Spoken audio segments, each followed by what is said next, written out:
Hello সবাই, কেমন আছেন আপনারা? আমরা তো খুব ভালো আছি। আপনাদের সাথে নিয়ে শুরু করলাম আরেকটা দিন, আরেকটা ব্লগ। আজকে রবিবার, মাঝখানের অনেক দিন ভিডিও করা হয়নি, একটু ব্যস্ত ছিলাম। আজকে রবিবার, সকাল থেকে ভিডিও করার সময় পাইনি, কিন্তু রবিবার মানেই ছুটির দিন। বাচ্চাদের নিয়ে চলে এলাম এখানে আমার ছেলের আসার অনেক দিনের শখ ছিল, গো কার্টে। তারপর তাই চলে এলাম। এটা গোয়াতেই আছে, আমাদের বাড়ি থেকে বেশি দূর নয়, ওল্ড গোয়াতেই আছে, 17 থেকে 18 কিলোমিটার দূর হবে। এই তো ছেলে এসেই বসে পড়েছে গো কার্টে। দেখুন, ফার্স্ট রাউন্ড বলেও একদম ভয়ে ভয়ে চালাচ্ছে গাড়ি। অ্যাকচুয়ালি ও চালাতে জানে, ও শিখছে, ওর বাবা ওকে শেখাচ্ছে গাড়ি চালানো, কিন্তু এটা তো আর একটু অন্যরকম, তাই প্রথমে ও একটু আস্তে আস্তে চালাচ্ছে। আর এখানে দেখুন, মানে পরিত্যক্ত টায়ার দিয়ে কি সুন্দর করে ওরা একটা গোকার্টের জন্য ট্র্যাক রেডি করে দিল। সেই ট্র্যাকের ভেতরেই গোকার্টটা চালাতে হবে। এটা ওর ফার্স্ট রাউন্ড ছিল, ও খুব হ্যাপি। মানে 800 টাকা করে ওরা নিচ্ছে, তারপর 10 রাউন্ড দিচ্ছে। 10 রাউন্ড মানে অনেক ব্যাপার।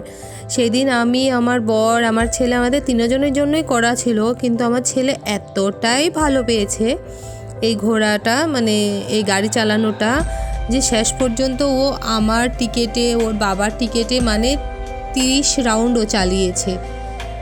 ওর পাশে একটা ছেলে এসছে, ও মানে মারাত্মক স্পিডে, মানে ও আরও অনেকবার করেছে হয়তো, ও খুব ভালো করে জানে, কিন্তু ওকে দেখে আমার ছেলে খুব ইন্সপায়ার হয়ে গেছে।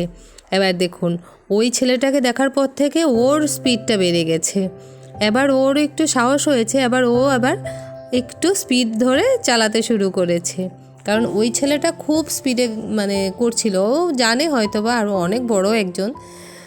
আমার ছেলে তো মাত্র 13 বছর, এখনও সেরকম বয়স হয়নি ওর, কিন্তু ও খুব ভালো চালিয়েছে। সেই দিন ও খুব এনজয় করেছে। দেখুন স্পিডটা এখন খুব সুন্দর মানে বাড়িয়ে দিয়েছে। অ্যাকচুয়ালি বাচ্চাদের কি করবে বলুন তো, গোয়াতে সমুদ্র ছাড়া তো আর সেরকম কিছু নেই, তো বাচ্চারা সমুদ্রে কত খেলবে, অনেক সময় বোর হয়ে যায়। মাঝে মাঝে এরকম অ্যাক্টিভিটি বাচ্চাদের জন্য খুব দরকার, ওরা খুব সেটা এনজয় করে। এখানে আরও অনেক কিছু ছিল, টেবিল টেনিস ছিল, ফুটবল ছিল, ক্রিকেট ছিল। ওরা খেলেছিল ক্রিকেট, কিন্তু আমি ভুলবশত সেটার ভিডিওটা করতে ভুলে গেছি, কারণ আমি ও বাচ্চারা দেখছিলাম যে ও এত ভালো করে খেলছিল যে সেটা করতেই ভুলে গেছি। তারপর সেখানে অনেকক্ষণ খেলাধুলা করার পর সন্ধ্যের দিকে আমরা চলে এলাম ওল্ড গোয়ার চার্চে। খুব ফেমাস চার্চ, সেটা 450-500 বছর আগের পুরনো একটা ঐতিহাসিক বলা যেতে পারে। আর দেখুন সন্ধেবেলায় মাঠটায় কি সুন্দর সাদা বকগুলো মানে খাচ্ছে, চড়ছে, কি ভাল লাগছে। আর দেখুন বয়স্ক লোকদের, এই ব্যস্ত শহরে ক্লান্ত সবাই, তাই একটু বসে সময় কাটাচ্ছে এই সন্ধ্যের দিকটায়। মানে এই পুরো চার্চটা এতটাই বড় ছিল, এতটা সুন্দর ছিল, আর খুব পরিষ্কার ছিল। দেখতে তো আমাদের মানে ঘুরতে আধা ঘন্টা বলবো না, 1.5 থেকে 2 ঘন্টা লেগে গেছে। অনেক কিছু বন্ধ ছিল, কারণ আমরা অনেক দেরি করে ফেলেছি, তার জন্য অনেক কিছুই আমরা দেখতে পারিনি।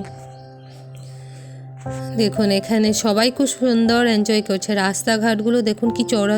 আর ওইদিকে যে পুরনো বিল্ডিংটা দেখলেন, ওটাতে মামি রাখা আছে। মানে গোয়াতে একজন ফেমাস ছিলেন, যিনি গোয়ান পিপলদের কাছে ভগবানের মতো, ওনার মামি করে ওখানে রাখা হয়েছে। আর যেই মামিটা আছে, ওটা বছরে একবার ওরা মানে সেটাকে পুজো করে, অর্চনা করে। তখন গোয়াতে খুব বড় ফেস্টিভ্যাল হয়, সব ছুটি থাকে, তখন ওল্ড গোয়াতে আসার একদম সুবিধা থাকে না। তখন ওই মামিটাকে ওরা বের করে, মানে তারা প্রসিজিওর করতে থাকে। তো আমি সেটা কখনো দেখিনি, আর আমি সেটা সম্পর্কে বেশি কিছু জানিও না, তাই বেশি কিছু বলতে পারলাম না। কিন্তু এই চার্চটা এতটাই সুন্দর আর এতটাই বিশাল, মানে কি বলবো, এত পরিষ্কার। লোকজন দেখুন কি সুন্দর সন্ধেবেলা এসে এখানে সময় কাটাচ্ছে। আর এখানে দেখুন আমরা সবাই মিলে এখানে ঘুরছি, আমার ছেলে মেয়ে খুব এনজয় করছিল ওরা ইভিনিংটা। কি বলুন তো, আমরা সপ্তাহের সব দিনই প্রচণ্ড বিজি থাকি, ছেলেমেয়েরা স্কুল থাকে, অফিস থাকে, আমাদের কাজকর্ম থাকে, আমরা সময় করে উঠতে পারি না। এই একটা দিনই আছে যেটাতে আমরা একটু সময় চুরি করে নিই নিজেদের জন্য, কারণ বাচ্চাদেরও তো একটু খেলাধুলার দরকার। এখন তো পুরো যান্ত্রিক যুগ, সবাই মোবাইল নিয়ে ব্যস্ত থাকে। এই দেখুন আমার মেয়ে আর ওর বন্ধু বলতে আমাদের ফ্যামিলি ফ্রেন্ডের বাচ্চা, কি সুন্দর ওরা ঘুরছে খেলছে। আর এই দেখুন সূর্য মামি বাড়ি যাচ্ছে, সূর্য মামা কি সুন্দর লাগছে। আমার মা কি সুন্দর হেঁটে যাচ্ছে, মারও খুব জায়গাটা পছন্দ হয়েছে, বলছে এত পরিষ্কার জায়গাটা, দেখলে বোঝাই যায় না যে এতটা সুন্দর হতে পারে। দেখুন কত লোকজন, আর জায়গায় জায়গায় না ডাস্টবিন করা আছে, যার জন্য কোনো অসুবিধা হচ্ছে না। এই দেখুন এটার আমরা যখন হাঁটছিলাম তখন লেফট সাইডে এখানে আছে আর্কিওলজিক্যাল মিউজিয়াম, কিন্তু আর্কিওলজিক্যাল মিউজিয়ামে আমরা গিয়েছিলাম, কিন্তু কি বলুন তো যাওয়ার পরে জানতে হলাম যে সেটা 5টা নাগাদই বন্ধ হয়ে যায়। এখন তো 6টা বেজে গেছে, আমাদের আর মিউজিয়ামটা ঘোরা হলো না। কিন্তু খুব ইচ্ছে ছিল মিউজিয়ামটা ঘোরার, কিন্তু মিউজিয়ামটা ঘোরাই হলো না। তারপর আমরা হাঁটছি, দেখুন সেই মাঠটা কি সুন্দর, মানে এত সুন্দর। আর যে মামি রাখা আছে বললাম, ওই দেখো ওইদিকে যে ব্রাউন কালারের বিল্ডিংটা দেখা যাচ্ছে, সেটা এই চার্চেরই অংশ। কিন্তু সেখানে না যাওয়া যায়, কিন্তু সেখানে কোনো ফটোগ্রাফি, ভিডিওগ্রাফি, মোবাইল কোনো কিছুই অ্যালাউড না, তা আমরাও আর সেখানে যাইনি। তারপর আমরা এখানে হাঁটছি, আর দেখুন তো এত বছর পুরনো একটা স্থাপত্য, কিন্তু এখনও কি সুন্দর বুক ফুলিয়ে দাঁড়িয়ে আছে সবার সামনে। মানে কি বলবো, এখনকার ইঞ্জিনিয়ারদের কাছে সেটা মানে খুবই, মানে কি বলবো, তখনকার দিনে কোনো ইঞ্জিনিয়ার ছিল না, কোনো কিছুই ছিল না, তারপরও এত সুন্দর, এত মজবুত করে ওরা রেডি করেছে, এত মানে অ্যাকুরেট, মানে কি বলবো, সেটা হয়তো বা কল্পনারই বাইরে যে কি করে ওরা এত কিছু করে গেছে আমাদের জন্য, যেটা এখন আমরা মানে দেখছি। এখনকার থেকে ওদের যুগটাই হয়তো বা খুব ভালো ছিল বলবো না, অসম্ভব ভালো ছিল। আমরা এখন খুব ঠুনকো হয়ে গেছি, সব কিছুতেই আমরা খুব তাড়াতাড়ি ভেঙে যাই, সেখানে সম্পর্ক বলুন আর ঘরবাড়ি বলুন আর যে কোনো কিছুই বলুন, এখনকার না সব কিছুই খুব তাড়াতাড়ি ভেঙে যায়, ভঙ্গুর। তখনকার দিনের না সম্পর্ক এত তাড়াতাড়ি শেষ হতো না কোনো কিছু।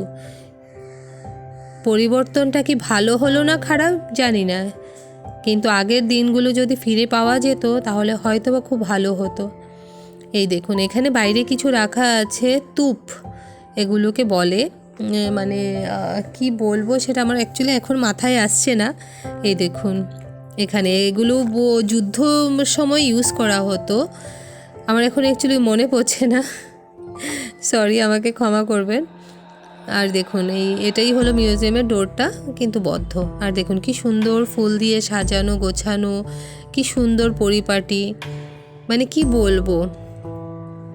এই দেখুন এখানে অনেকগুলো রাখা আছে, ওরা রেখে দিয়েছে, আর বাচ্চারা কি সুন্দর ওগুলোতে চড়ে চড়ে খেলছে।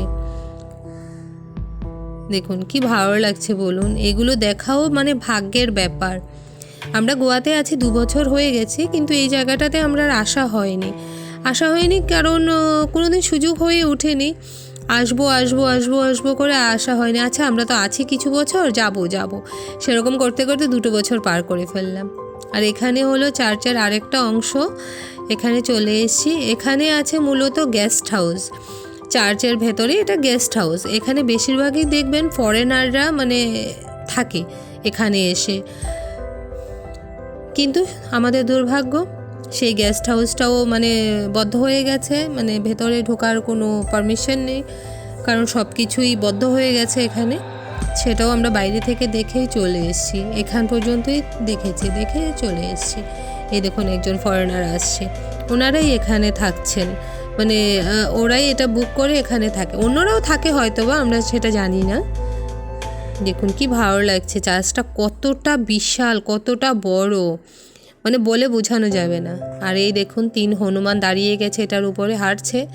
বলছিলাম বারবার নিচে নেমে আসো পড়ে যাবে, আসছে না। আর আমার মেয়ে ওখানে দাঁড়িয়ে কান্না করছে, ও ভেতরে যাবে, কিন্তু ওকে তো আর বলা যাচ্ছে না, যে ও বুঝতে পারছে না যে ভেতরে এখন যাওয়া যাবে না।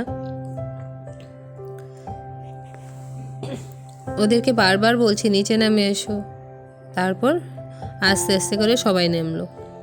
এই দেখুন এবার বেরিয়ে যাচ্ছি। পার্কটার চারিদিকে এত বড় বড় ক্রিসমাস ট্রি লাগানো, মানে দেখতে অসম্ভব সুন্দর লাগছে।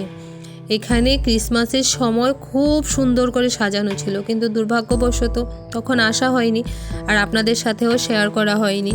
কিন্তু শুনেছি যে এটাতে খুব সুন্দর করে ক্রিসমাস ট্রিগুলো, মানে সেগুলো তো অরিজিনাল ক্রিসমাস ট্রি, কিন্তু ওনারা চার্চের কর্তৃপক্ষরা খুব সুন্দর করে নাকি এগুলোকে সাজিয়ে রাখেন ক্রিসমাসের সময়। এখানে তখন মারাত্মক ভিড় হয়। অ্যাকচুয়ালি 12ই ডিসেম্বর ওদের ফেস্টিভ্যালটা থাকে, যে মামিটা আছে সেটার ফেস্টিভ্যাল থাকে 1 সপ্তাহ ধরে, যার জন্য এই ওল্ড গোয়াতে না মারাত্মক ভিড় হয়, যার জন্য আমরা এখানে একদম আসতে পারি না। তার জন্যই মানে এখানে আসাও হয়নি আমাদের। এই তো এখন মানে কি বল, বেরিয়ে পড়ছি আমরা, কারণ কোনো কিছু আমাদের ভাগ্য খারাপ, কোনো কিছুই আমরা দেখতে পারিনি। আর এই দেখুন কি সুন্দর বড় বড় ক্রিসমাস ট্রিগুলো, দেখতে কি মারাত্মক সুন্দর লাগছে বলুন। আপনাদের কাছে কেমন লাগছে জানি না, কিন্তু আমার কাছে তো খুব মারাত্মক লাগছে। এই দেখুন আমরা এখানে চলে এসেছি, সবাই দুষ্টামি করছে। আর এটা হলো চার্চের মেইন এন্ট্রেন্সটা, এটাই হলো চার্চের মেইন জায়গা। এই দেখুন আমার বর দাঁড়িয়ে আছে, আমার মা, তারপর সবাই এখানে আছে। আর চার্চের উল্টো দিকে আছে একটা ছোট্টখাট্টো পার্কের মতো। এই দেখুন এখানে একটা স্ট্যাচুও আছে, খুব সুন্দর। আমার মেয়ে ওখানে মানে দৌড়ে দৌড়ে চলে গেছে, বলছে আমি সেখানে যাব। তো ও ওখানে দাঁড়িয়ে আছে, বাবা দাঁড়িয়ে আছে। তারপর আমিও একটু চলে গেলাম চার্চটা পুরোটা কভার করার জন্য, কারণ ওখান থেকে হচ্ছিল না। এখানে চলে এলাম। আবার দেখুন চারিদিকটা কত সুন্দর। আর এই দেখুন এটা হলো চার্চের মেইন এন্ট্রান্সটা, কতটা সুন্দর আর কতটা উঁচু। কি করে যে এরা মানে এগুলো তৈরি করেছে বলা বাহুল্য। আর এখানে দেখুন কতটা শান্ত, সবাই আছে, মানুষ প্রচুর আছে, কিন্তু কোনো হইচই নেই, কোনো কিছু নেই। আর বিশাল জায়গা নিয়ে এই চার্চটা, দেখুন চার্চটা কতটা সুন্দর। এখনও ক্রিসমাস স্টার লাগানো আছে, একটু সাজানো গোছানো আছে, কিন্তু লাইটিংগুলো হয়তোবা সরিয়ে নিয়েছে, কারণ অনেক দিন হয়ে গেছে তো তাই। আমার বর ছেলে ওখানে সিঁড়িতে গিয়ে একটু বসে পড়েছে, কারণ ওরা কাহিল হয়ে গেছে। কিন্তু আমরা দেখছি, আমার মেয়ে দুষ্টামি করছে, মা বাবাও দেখছে, বলছে কি সুন্দর চার্চটা। ওই আমার দূরে সিঁড়িতে আমার ছেলে আর আমার বর বসে আছে, দেখুন কত মানুষ। আর আমার বাবা মেয়েকে দেখাচ্ছে, দেখো উপরে একটা বেল আছে, ঘন্টা আছে, মেয়ে দেখতে পাচ্ছে না, তো মেয়েকে দেখাচ্ছে। এই দেখুন ও মারাত্মক এনজয় করেছে, ও একটুও কাহিল হয়নি, মানে ও কন্টিনিউয়াস তো এইভাবে দৌড়ে দৌড়ে যাচ্ছে, দেখছে। ও এইসব খুব এনজয় করে, ও মানে যেখানে এরকম ঘুরে ঘুরে দেখার জিনিস হয় ও খুব ঘুরতে পারে, মানে হেঁটেও ঘুরতে পারে, কখনো বলে না যে আমাকে কোলে নাও বা আমি কুলে উঠে ঘুরবো। আমরা যদি চেষ্টাও করি ও উঠতে চায় না। এই দেখুন 3জন চুপচাপ বসে গেছে, বাবা ছেলে মেয়ে পরপর 3জন বসে গেছে। এখানে মা বাবা আছে। এই দেখুন এবার পেছনটা আবার দেখিয়ে নিয়েছি, পেছন না মানে চার্চের একদম সামনাটা, দেখুন কত সুন্দর, কতটা মানে এরিয়া জুড়ে এই জায়গাটা আছে। কি ভালো লাগছে। ভিডিওটা কেমন লাগলো একটু জানাবেন, ভালো লাগলে লাইক শেয়ার আর সাবস্ক্রাইব করে দেবেন। সবাই ভালো থাকবেন, সুস্থ থাকবেন, আবার দেখা হবে আরেকটা ব্লগে। ধন্যবাদ সবাইকে।